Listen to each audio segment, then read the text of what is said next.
So I want to begin today by continuing at the point where we left off in the previous lecture, which was to talk about, in the context of Jonathan Shea's work, Achilles in Vietnam, the costs that seem to arise when people find themselves, through circumstance, engaging in behavior that they, on reflection, believe to be immoral or unjust.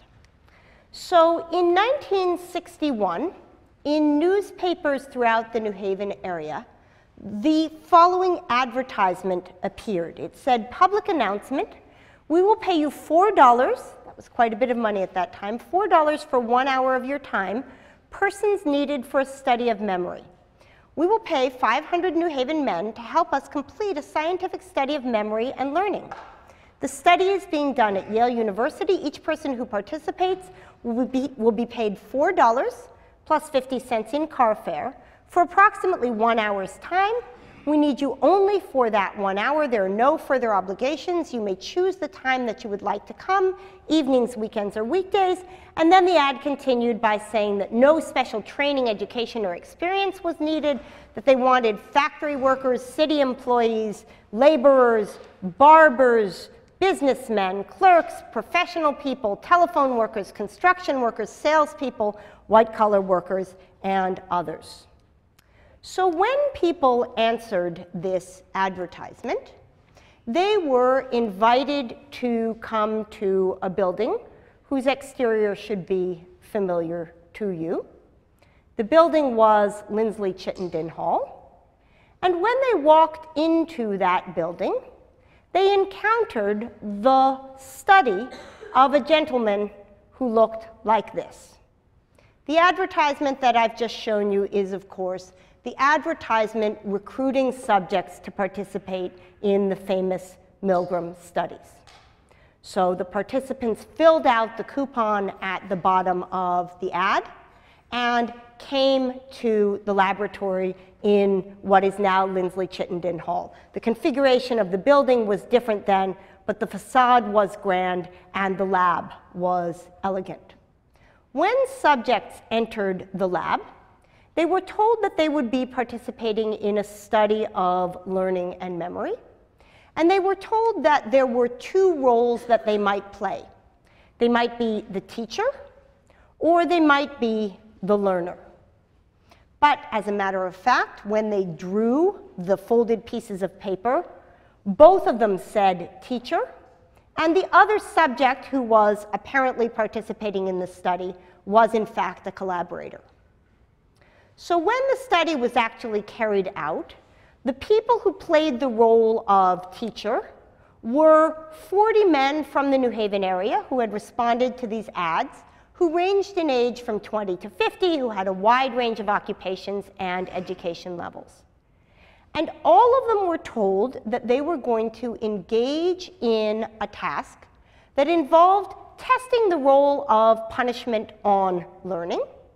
And they were told that the second character, the learner, who was a 47-year-old accountant of Irish-American stock, whom almost all of them described as mild-mannered and likable, would be presented with a series of pairs of words, and that their task would simply be to provide him with an electric shock every time he got the answer wrong. And in order to supervise the study as it went on, there was a third person present, the experimenter, who was a stern, impassive 31-year-old high school biology teacher. So in every single one of the cases, two of the figures, the experimenter and the learner, were the same, and one of the figures, the teacher, varied. The task was as follows. They were presented with a machine that had on it a series of switches that began with the label slight shock, 15 volt, 30 volt, 45 volt, 60 volt, and continued in increments of 15, 75, 90, 105, 120, etc., all the way through intense shock, 255, 270, 285, 300, danger, severe shock, and finally, don't search for this on Google, XX. So they were each given a shock, purportedly by the machine, of 45 volts, which most of them estimated to be 70 volts. That is, they felt it quite intensely. And then they were told that they would need to administer a shock to the learner every time he made a mistake.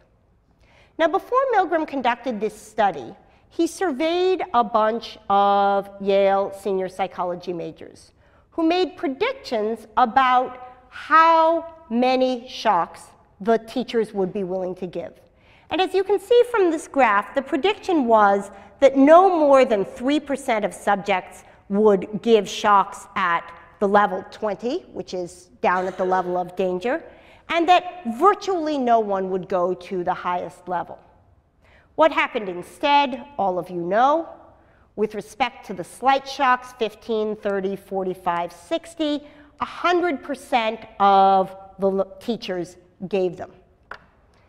With respect to the intense shocks, 275, 255, 270, 285, 300, 88% of the subjects went there.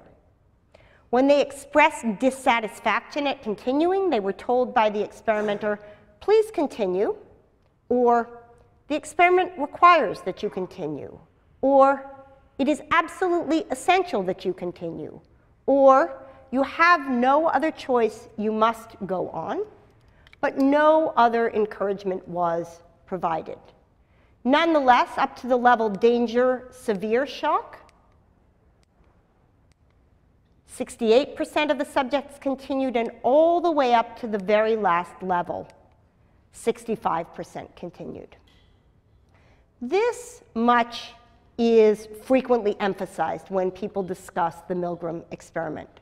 And it's an extraordinary fact about human beings that Milgram was prompted to investigate because, of course, this possibility had just been demonstrated profoundly for the world outside of the laboratory. The research that Milgram conducted was inspired by an attempt to understand what could possibly have explained the behavior of ordinary German citizens in Nazi Germany. That said, what I want to bring out about the Milgram study is, in fact, the part of the discussion that comes subsequent to what I've just presented, which is the discussion of what it felt like subjectively to these subjects when they felt themselves to be perpetrating painful behavior on another, as you can see from this slide, so many of them did. The psychological response of the subjects sounds like what we read in Jonathan Shea's book for the last lecture. Many subjects showed signs of nervousness, especially upon administering the more powerful shocks. In a large number of cases, the degree of tension reached extremes rarely seen in such laboratory subjects. They were observed to sweat, to stutter, to bite their lips, to groan, to dig their fingernails into their flesh. These were characteristic rather than exceptional responses. And if you've never seen the films that Milgram made in conducting the experiments, which are not public domain, but I here just give you information about something that's on the internet, you can listen to the experimenter's calm voice and watch the subject's agitation. Here's a description. One might suppose, says Milgram, reporting, that a subject would simply break off or continue as his conscience dictated, yet this is far from what happened. There were striking reactions of tension and emotional strain. One observer related, I observed a mature and initially poised businessman enter the laboratory smiling and confident. Within 20 minutes, he was reduced to a twitching, stuttering wreck. He constantly pulled on his earlobe. He twisted his hands. At one point, he pushed his fist into his forehead and muttered, "Oh God, let's stop it." And yet he continued to respond to every word of the experimenter and obeyed to the end.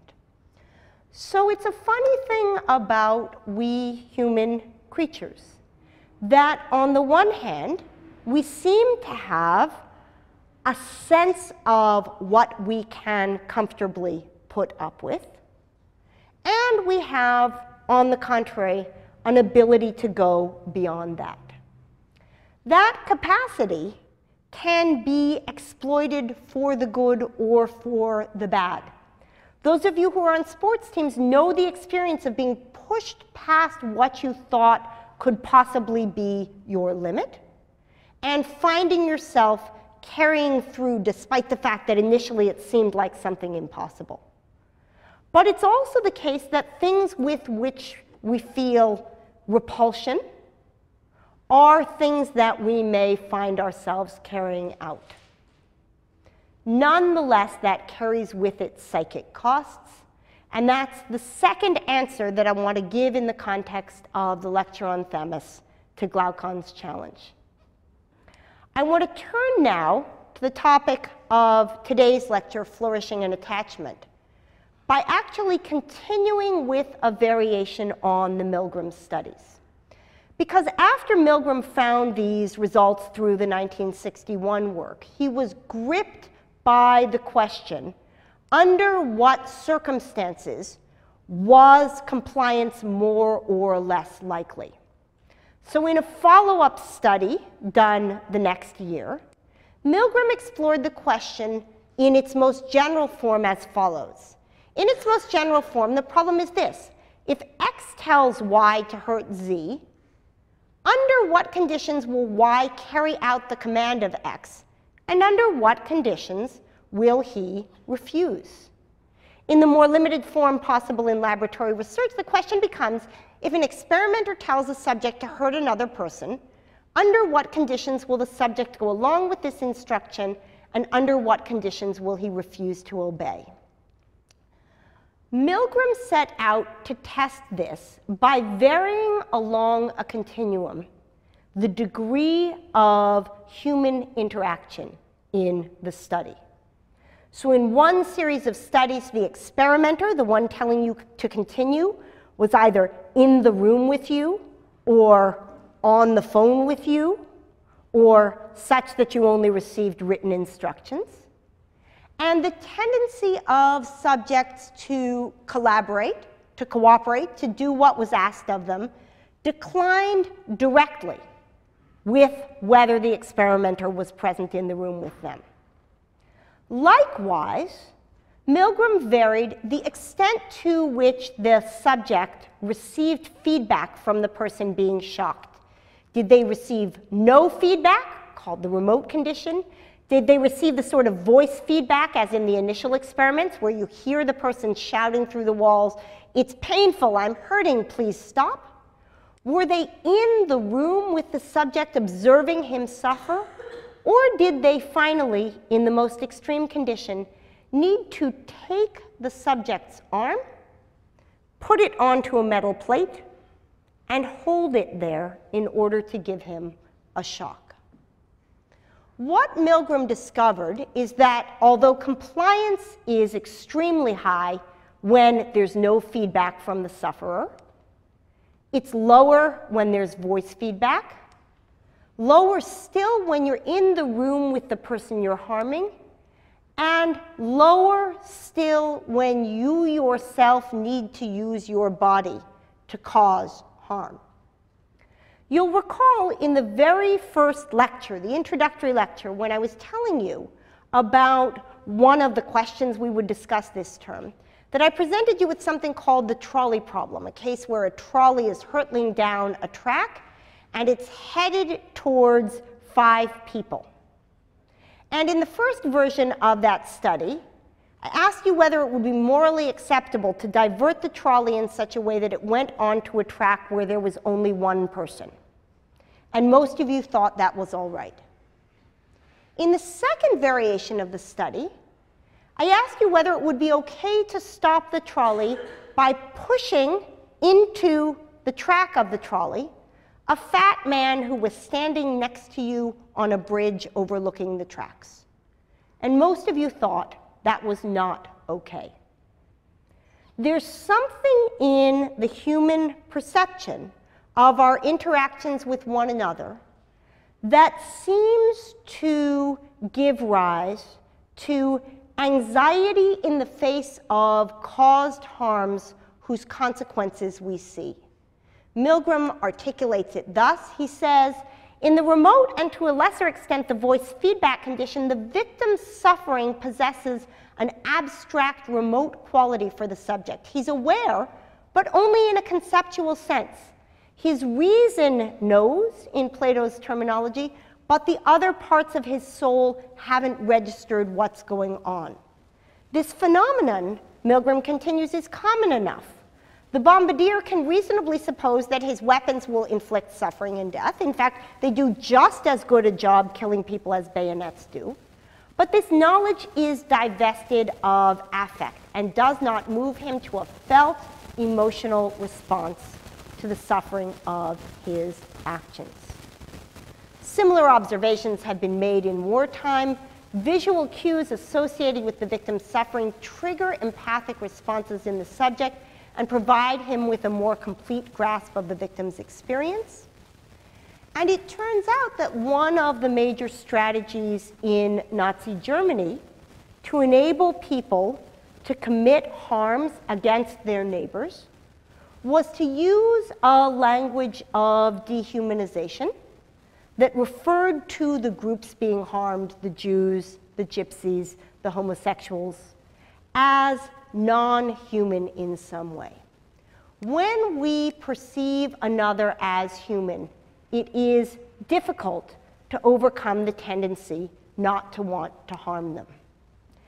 And though I've given you a number of examples of the way in which military resistance can be a powerful mechanism for pursuing one's will, this fact that Milgram observed is actually what underlies the possibility of another form of resistance, which has been in some circumstances shockingly effective.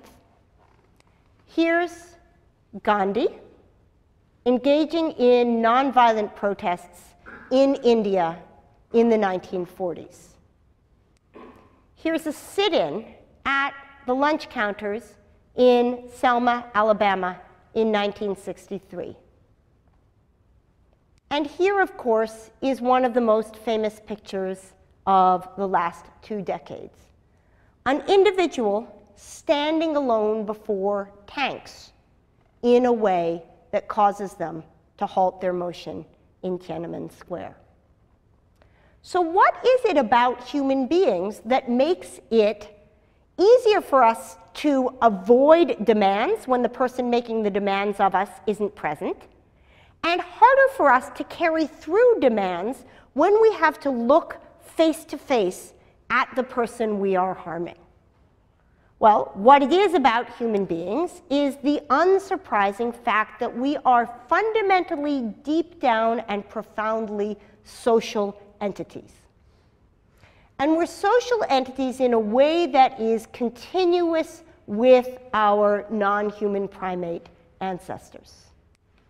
So Harry Harlow, in the first half of the century, conducted a number of studies using non-human primates to try to figure out what role emotional connection and social bonding played in allowing them to flourish. So in the famous wire versus cloth mother studies, monkeys, there's a little one right there, were presented with 2 beings, wire beings with whom they could spend their time. The wire mother had milk, and they needed to go to her to get food. But the cloth mother had comfort, and if they wanted to be consoled, they needed to go to her. And monkey after monkey after monkey did what you see in this picture. And the fact that you're saying aw is evidence of the point that I'm making. So we think this is adorable. We think, in fact, it's very hard to control your facial muscles when you look at that picture, right? All of us are looking at it, seeing these big warm eyes and this expression of affection. It is part of the primate maturation experience, that in order to become a healthy and flourishing member of the species, early social contact is crucial. And indeed, some of Harlow's more morally problematic studies involved subjecting young monkeys to complete social deprivation and discovering afterwards that when they came out of that deprivation, their behavior was incompatible with living in a community. Not only were they hostile and aggressive towards their peers, even with respect to the children that they had, they were incapable of engaging in nurturing. So one might wonder, as Harlow's student John Bowlby and his collaborator Mary Ainsworth did, whether there's anything that can be said about what's required for human beings to flourish that can be learned from the picture that we see in the Harlow wire baby, cloth baby studies. That is it possible that for human beings to thrive, we need a certain sort of warmth and interaction that isn't limited merely to the receipt of nutrients required for maturation from a wire mother? So I take this next slide, from this next chart, from a website called Positive Parenting, because I want you to recognize how much the picture that Bowlby and Ainsworth have advanced has permeated contemporary conceptions of how it is that it's appropriate to parent one's children. So famously, Mary Ainsworth brought young children, roughly 2 years old, into a laboratory setting along with their primary caregiver. And the question she wanted to see was, how comfortable were the children in what was known as a strange situation, a situation in which they would be required to set out on their own, away from their caregiver, in order to engage with some appealing toys. And on the basis of that, she identified 3, it's now been expanded to 4, 3 styles of attachment that children might have to their caregivers. The first, which she called secure attachment, results from early childhood experience that involves predictable responsiveness to one's needs by somebody who feels affection for you. If you are hungry, somebody responds by providing you with food. If you are sore, somebody responds by comforting your pain. If you are cold, somebody responds by warming you up. And all of this is done in such a way that you begin to form an impression of yourself as an agent in the world whose expression of needs and desires can evince in other conscious beings responses that reflect what it is that you need and desire. The world becomes a place in which social trust is possible, and the early instincts that you come to have when presented with the faces and bodies of conspecifics cause you later on to have as your most primitive response pattern an expectation that if there's no evidence to the contrary, that conspecific is going to be responsive to your honest and expressed needs. By contrast, a smaller percentage of the children exhibited what Ainsworth called avoidant attachment.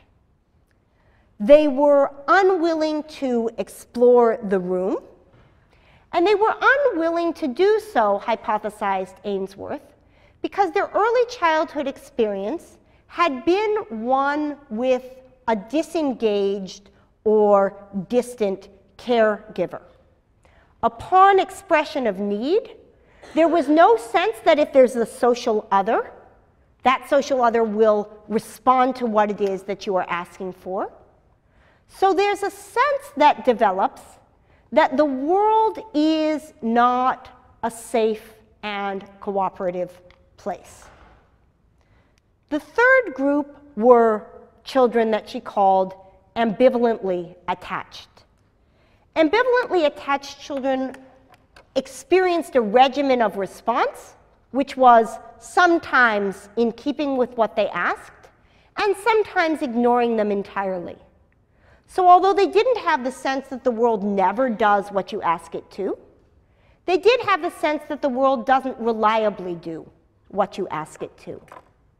And finally, into a fourth category added subsequently, fall children who are not merely ignored, but who are in fact abused or mistreated in the face of expression of need. Now, this taxonomy is not of a level of precision that it will tell you easily for every child into which category they fall as the result of their treatment.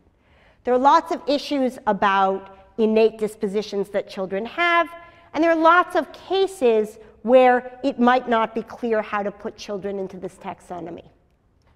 Nonetheless, it has served as the basis for one of the most extraordinary scientific studies conducted in the last century, which is a 30-year longitudinal study conducted by people who took attachment theory seriously, who looked at the extent to which predictors of subsequent flourishing could be traced to early childhood experience. And this book, The Development of the Person, which I read over the summer, is extraordinary in the sense that it shows what it takes to establish a complicated social scientific hypothesis with even a reasonable degree of certainty. Because, of course, if you want to find out about whether early childhood experience affects subsequent development, we can't use you guys because we lost our time machine. We left it in the future. So we can't go back and look at what your childhoods were like. All of these studies needed to be done prospectively.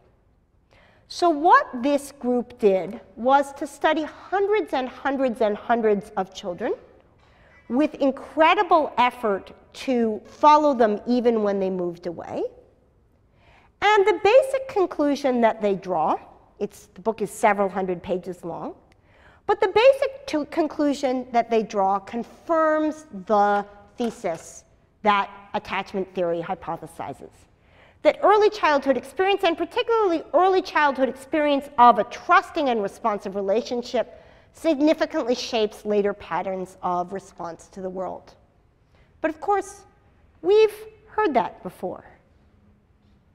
We heard it when we were told that it's not unimportant to acquire one sort of habit or another right from youth. It is, in fact, all important. Now, none of this is to say that those whose early childhood experiences were not optimal will never flourish or thrive.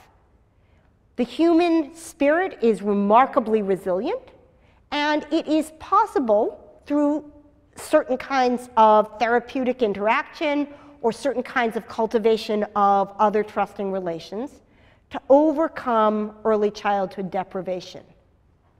But there is an easier path to flourishing, and that is the one that goes through trusting early childhood. Now, the fact that human beings are social beings affects us not just at the beginning of the lifespan, but also at the end. If you want to predict, points out Jonathan Haidt, how happy someone lives, or how happy someone is, or how long they're likely to live, you should find out about their social relationships. Having strong social relationships strengthens the immune system. It extends life more than quitting smoking. It speeds recovery from surgery. It reduces the risk of depression and anxiety disorders. Social interactions are crucial to human flourishing. And this is not just something that we discover in the West. Here are some titles of articles that I pulled out of Google Scholar when I was doing my directed exercise 3. Effects of social integration on preserving memory function in a US elderly population. Here's one about 10-year survival rate and friendships in an Australian study. Here's one about social integration and mortality in France. Here's one about social interaction and mortality in Sweden. Here's one in Finland. Here's one in Japan. Here's one in China. In every culture which anybody has looked at, social engagement is crucial to human flourishing. Now, we might want to ask whether this tells us anything about the question that we're concerned with in this segment of the course, the question of human flourishing, and whether this tells us anything about the questions that we're going to address in the subsequent units of the course, our discussions of morality and our discussions of political philosophy. So Harrow and Bowlby and Ainsworth and the Minnesota study have pointed out that in order for human beings to develop the kind of trusting relationships that enable a society even to get off the ground, it's crucial that there be a certain sort of stable social connection in infancy. We'll ask, in the context of our discussion of political philosophy, whether this has any implications for how a society needs to be structured if we hope to cultivate it in it just citizens capable of domestic and democratic participation. Does it mean, astoundingly, that something we might think would be of no concern as far as political philosophy goes, the internal structure of the family, is of concern as far as political philosophy goes? And if so, does that turn out to be a victory for the left, for the right, for something else altogether? We'll ask, in the context of Haidt's discussion of romantic love as an extraordinary combination, as you read, of our capacity for attachment, our capacity for caregiving, and our capacity for mating, whether any moral code we have needs to respect the fact that we will have special relationships to certain individuals, that will render us incapable of treating them as just one among many, even though what morality seems to demand of us is that we treat everybody equally. We'll ask, in the context of Nozick's discussion in the paper that we read, of love as a formation of a we, whether when we form connections that extend beyond individuals, connections to things like neighborhoods or religious communities or nations, whether that itself has any moral or political bearing. We'll turn back to the question raised by Shea and Stockdale, who pointed out to us the importance of friendship, of unit cohesion, and of close camaraderie in permitting resilience in the face of suffering, whether it's in fact incumbent upon political structures to promote stability in communities so as to allow people to weather the storms that fortune brings.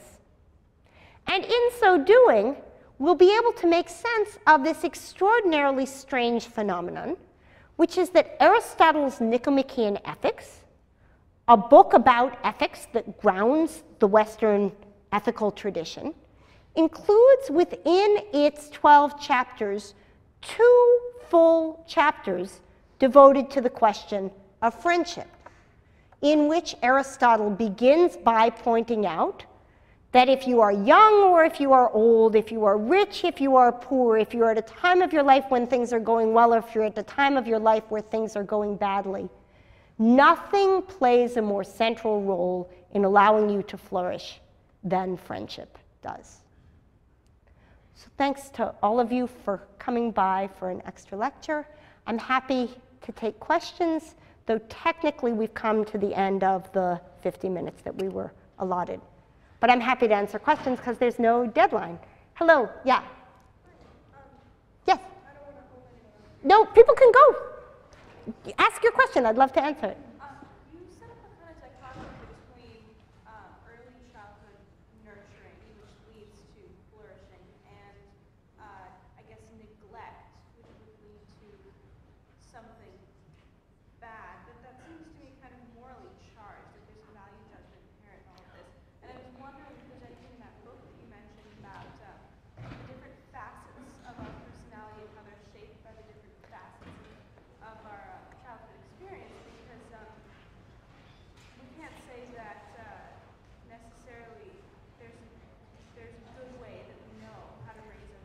Okay, so the